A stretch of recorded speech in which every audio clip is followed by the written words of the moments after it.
Hello everyone, it's your internet pal Alan, and I should be making videos about that Mac Classic, or maybe the Mac 2, or the PowerBook, or 1,000 other things around the house that need my attention, but today is not that day, and that's because I have these two boxes, and I'm super excited about what's inside them, so let's take a couple minutes, open them up, check it out, and let's make some plans for the future.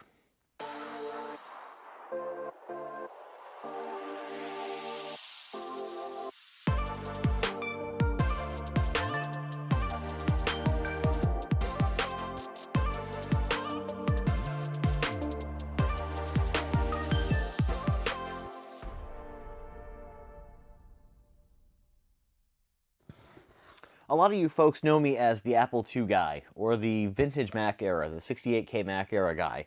But little known fun fact, in the mid to late 80s, when I got my first computer, my parents also got their first computer. It was a business machine, an IBM AT clone.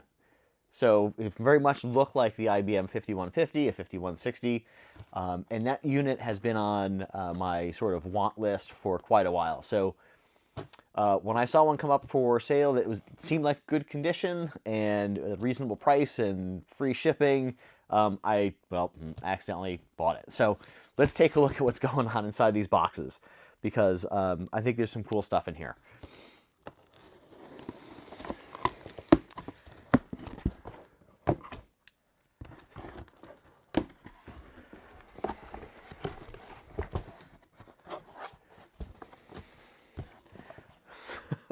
All right, so question. If you buy these things on eBay and they use packing peanuts in 2025, do you ding them for that, or do you just say, let it be? I don't know. Not super happy or super excited, really, about styrofoam in packing materials these days, but let's get these out of here, and let's come back and we'll get the rest of this stuff extracted.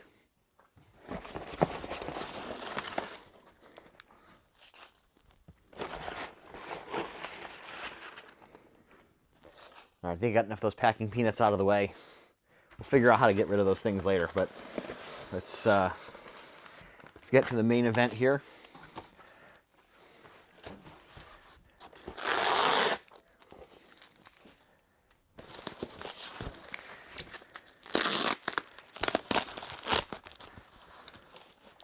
Some of you may have already guessed what this is. This is a very dirty, but very clicky IBM Model F keyboard. It's got the official IBM badge on it.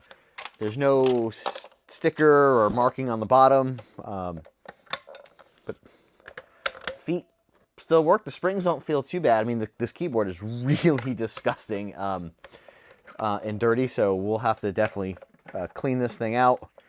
It's missing a couple of its feet, but we'll get some cork feet for that.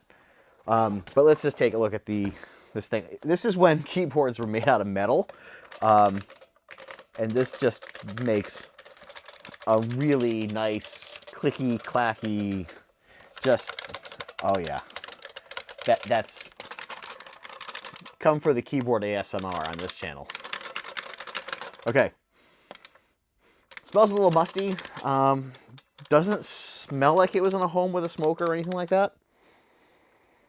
But, you know, hey, it sounds great, it feels great, and hopefully this works. The keyboard connector looks, I mean, it's dirty. You know, dip it in an ultrasonic cleaner, just see what that does to it.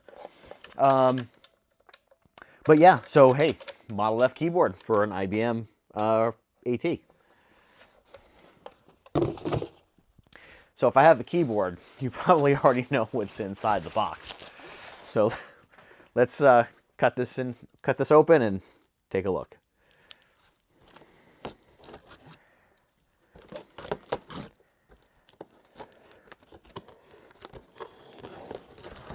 So I have been looking for more packing peanuts. Oh boy. I have been looking for an early IBM. As I said, it's one of the first computers. It is the first computer that my parents got, and we kind of learned how to use it together. But I was very much oh god, so much peanuts. but I was definitely an Apple II nerd back then, or an aspiring Apple II nerd, as the case may be. Oh, so many peanuts. This is crazy. All right, let's see if we can get this out without making too much of a mess. Oh, geez. Oh, boy. Oh, avalanche. Oh, terrible. The cat's going to have fun with this later. Oh, boy. We're picking up styrofoam peanut crumbs for the next 3 weeks. Oh, boy. Oh, jeez. Get in there. All right. And unlike today's computers, that is metal. So let's see what we got here.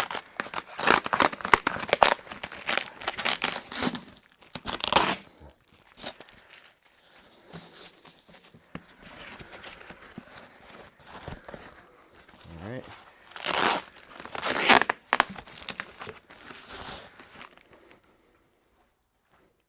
I should be tearing this open like a kid on Christmas, but the bad news about being an adult is you have to clean up the mess. So,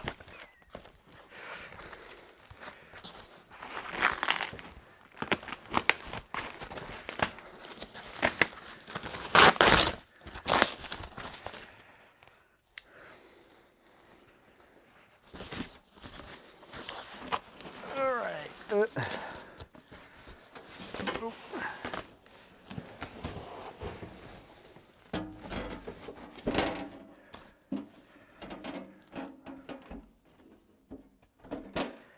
Okay, we've got the 5150 on its precariously perched on the box it was shipped in, with still like half full of packing peanuts, and on a folding card table. So what could possibly go wrong with this? I have no idea. We're not even going to think about it. We're only thinking good thoughts about this IBM 5150. Now, the 5150 is the first IBM PC. Came out in 1981, and it is the model that all of the other PC clones are based off of. It was preceded by the IBM 5160, followed by the 5170. I may get a 5170 someday, but for right now, it's all about the 5150. So this thing, as far as dings or dents in its metal lid, it's pretty dent-free. It doesn't seem like it's been hit with anything like that. It is pretty clean. It does have some rust. These are metal cases, and they are subject to rust. The faceplate here, though, looks pretty good. The badge is clean, the IBM personal computer. It does have its full-height floppy disk drive, and the secondary bay here should be empty, if I remember correctly. Let's take a look at the back of the unit, and we'll see what we've got going on here. So we've got another badge, IBM 5150, so that's cool. We see the original sticker on here, the power supply. Just looking at this real quick, we see it's the Model B version of the 5150, so that is a later revision. And some of the differences are that it has additional screw holes along the top for 3 screws, and then earlier models of the 5150 had just 2 screws here in the bottom. Now, this case is only being held on by 2 screws right now, so there's one in the bottom left and the upper right. We can see that there's the keyboard port and the cassette deck, so if you weren't using a floppy drive, you'd use a cassette on these things.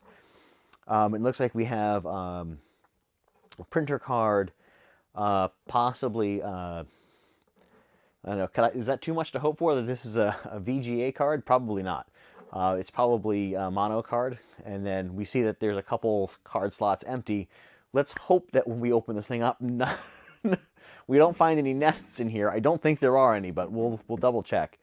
And then we see the IBM serial number sticker on the right side there. Taking a look at the bottom, let's take a look at what we've got here. We do have all of its rubber feet. I mean, it's cork feet, so that's cool. But in some of these versions of the case, there was a screw hole here on the bottom that lets you release the floppy drives. So when you mount the floppy drives, there would be a screw in the bottom holding it down, as well as screws on the side of the floppy drive. This model doesn't have that adjustment on it or alteration to the design, but it does have the extra screw holes for the Model B. Okay, let's get this thing open.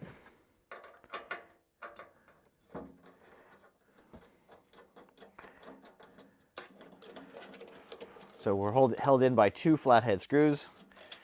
My gosh, the 80s sucked. Flathead screws.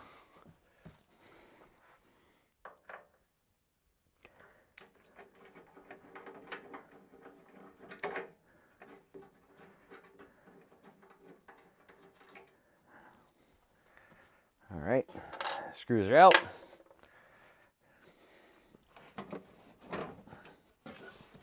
And this is going to come off away from the camera. There it goes.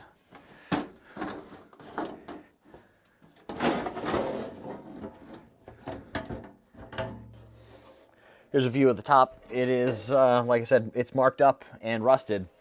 But, you know, that's to be expected from these computers because it is metal. But we'll see if we can clean this up.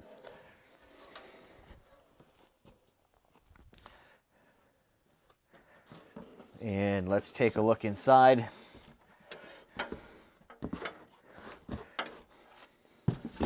I think we're going to find a new way to prop this up before this goes over. I'll be right back. Okay, we've got the IBM 5150 sitting on a plastic bin top so it doesn't scratch up my table, and we don't have any precariously perched things going on here. So let's take a look. So we've got a very dusty inside of the computer here. So we've got the power supply. This looks like it could be the original, but to be quite honest, I do not know if this is original or not.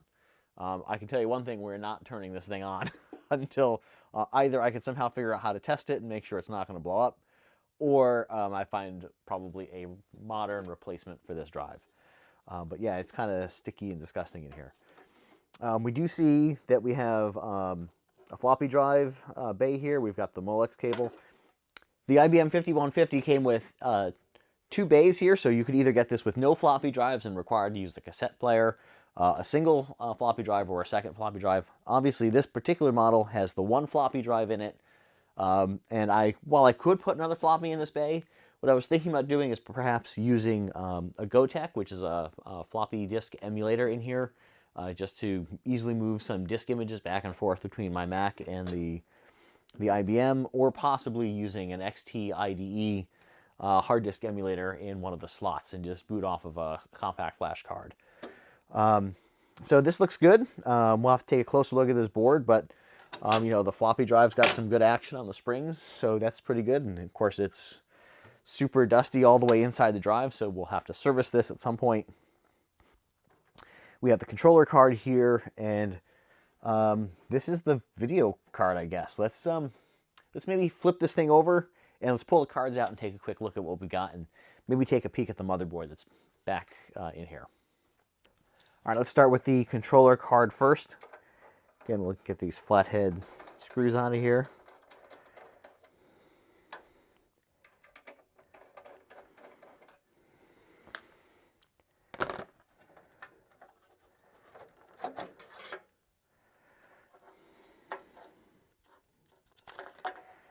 All right, so what do we have here? We have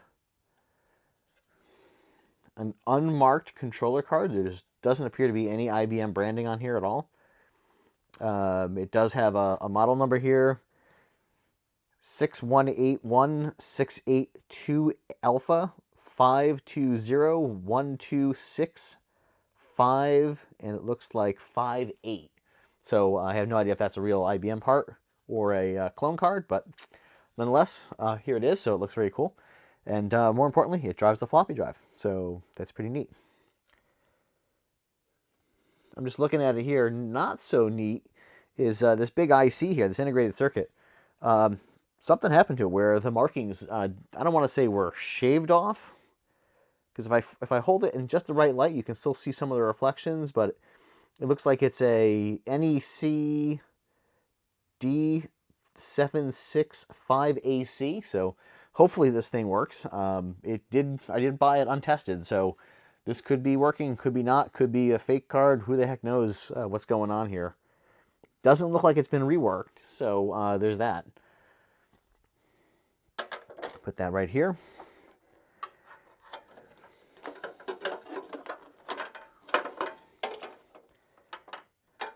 Okay, and then let's take a look at this video card and see what's going on here. I should also point out that I did order some 8 and 16-bit, so 8-bit and 8/16-bit ISA video cards off of eBay this morning. So those were more expensive than I care to admit, but they will allow me to go out to VGA, so we can plug this into a modern monitor, hopefully, and not have to worry about getting a CGA graphics card or something like that. So let's see here, taking a look at this card here. Again, no markings on the front in terms of the vendor or OEM. It does have a Motorola IC right here in the center. It is an MC6845P. So that looks like the graphic. It looks like there might be a BIOS or ROM chip here, although again, this is pretty heavily scratched, so it's very hard to read what's on there, but we'll have to take a look at that at some point. And it does say color graphics up here, so this probably is a CGA card. So good to know. And on the back, there are no markings, no vendor markings anyway. There is looks like a part number on here, 1501982, and a stamp right below it, 8439ET. So hopefully no one phones home, but here it is. So the CGA graphics card. That is a chunk of a card, huh? That definitely runs the length of the computer itself, front to back. All right, so next thing to do, let's take a look at what we've got here. Let's bring the camera off the tripod, and we'll take a look at the motherboard that is inside this computer. All right, so we're taking a look at the IBM 5150 motherboard. This thing is super dusty. I've been looking for an excuse to use my ultrasonic cleaner. This might actually be the first one.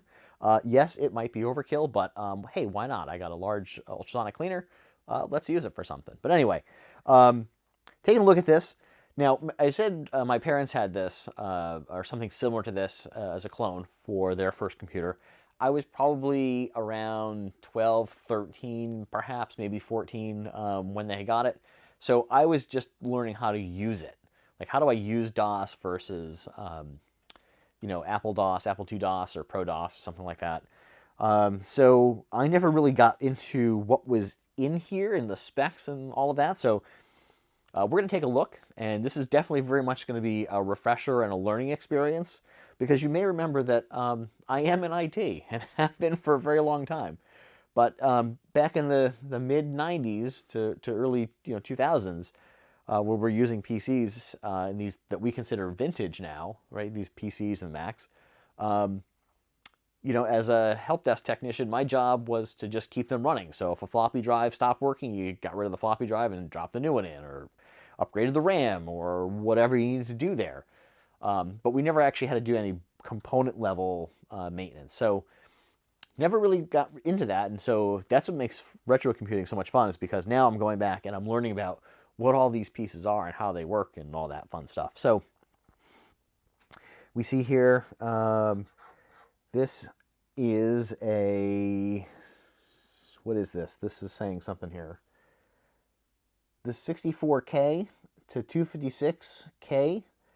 So that is the motherboard, right? So there was a 16K version of this. So this is obviously the 64 to 256 kilobyte version of the motherboard. And it says CPU here. I'm not sure why that refers to the CPU.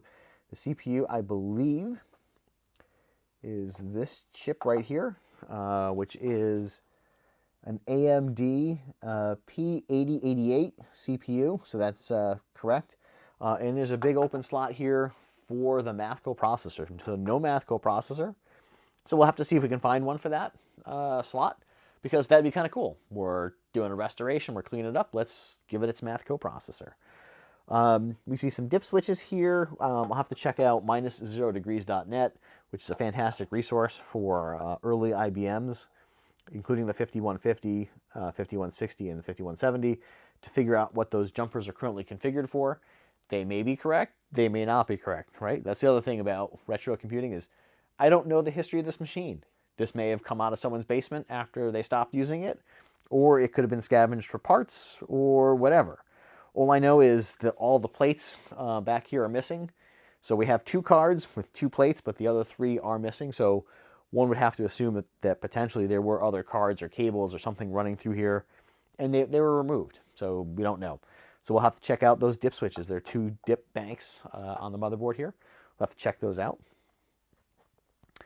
And then we take a look at some of the memory. Let's go ahead and swing the camera around a little bit so you can get a better view. Okay, reposition the camera, and I'm going to stand in a different spot here, and we'll take a look.